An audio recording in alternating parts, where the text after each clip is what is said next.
നമസ്കാരം പ്രവാസി വാർത്തകളിലേക്ക് ഏവർക്കും സ്വാഗതം. ആഭ്യന്തര വിദേശ വിമാന സർവീസുകളിലെ ടിക്കറ്റ് ബുക്കിംഗുകളിൽ വൻ ഇടിവാണ് ഇപ്പോൾ രേഖപ്പെടുത്തിയിരിക്കുന്നത്. പുതിയ ബുക്കിംഗുകളുടെ കാര്യത്തിലും സീറ്റ് ഒക്യുപ്പൻസിയിലും ആഭ്യന്തര സെക്ടറിൽ 15% ഇടിവാണ് റിപ്പോർട്ട് ചെയ്തിരിക്കുന്നതെന്നാണ് അധികൃതർ വ്യക്തമാക്കുന്നത്. കൊറോണ വൈറസ് ഭീതിയെ തുടർന്നാണ് ഈ പ്രതിസന്ധി ഉണ്ടായിരിക്കുന്നതെന്ന് ദേശീയ മാധ്യമമായ ബിസിനസ് സ്റ്റാൻഡേർഡ് റിപ്പോർട്ട് ചെയ്യുന്നു. അതോടൊപ്പം തന്നെ ക്രൂഡ് ഓയിൽ വിലയും വൻ ഇടിവ് രേഖപ്പെടുത്തിയിട്ടുമുണ്ട്.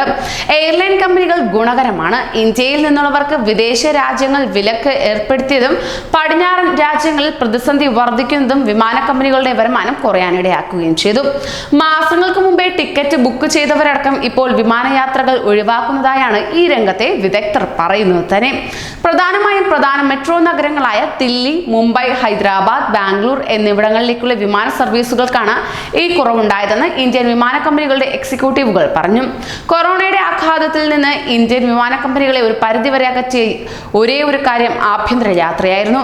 എന്നാൽ ഇപ്പോൾ ഈ മേഖലയെയും ബാധിക്കപ്പെടുന്നു. അത് നിരത്തിൽ നിന്ന് വ്യക്തമായി കാണാവുന്നതാണ്. ഒരു എയർലൈൻ എക്സിക്യൂട്ടീവ് പറയുകയുണ്ടായി. പശ്ചിമേഷ്യയിൽ നിന്നുള്ളവ ഉൾപ്പെടെ നിരവധി രാജ്യങ്ങൾ പുറപ്പെടുവിച്ച യാത്രാവിലക്കും മുന്നറിയിപ്പും കാരണം ഇന്ത്യയിലേക്കും പുറത്തേക്കും അന്താരാഷ്ട്ര വിമാന യാത്ര ഇതിനോടകം തന്നെ ബാധിച്ചിട്ടുണ്ടെന്ന് പ്രമുഖ വിദേശ വിമാന കമ്പനി ഉന്നതർ അഭിപ്രായപ്പെടുകയും ചെയ്തു.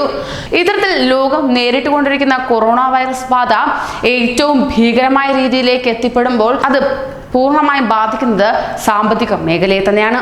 ഒപ്പം ഇന്ത്യയിൽ നിന്നുള്ള പ്രവാസികൾക്ക് ഒട്ടനവധി വിദേശ രാജ്യങ്ങൾ വിലക്ക് ഏർപ്പെടുത്തിയിരുന്നു.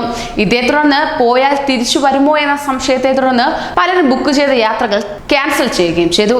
ഇത്തരത്തിൽ ക്യാൻസൽ ചെയ്യപ്പെട്ട യാത്രകളാണ് വൻ ഇടിവ് വിമാന കമ്പനികളിൽ രേഖപ്പെടുത്തിയിരിക്കുന്നത്.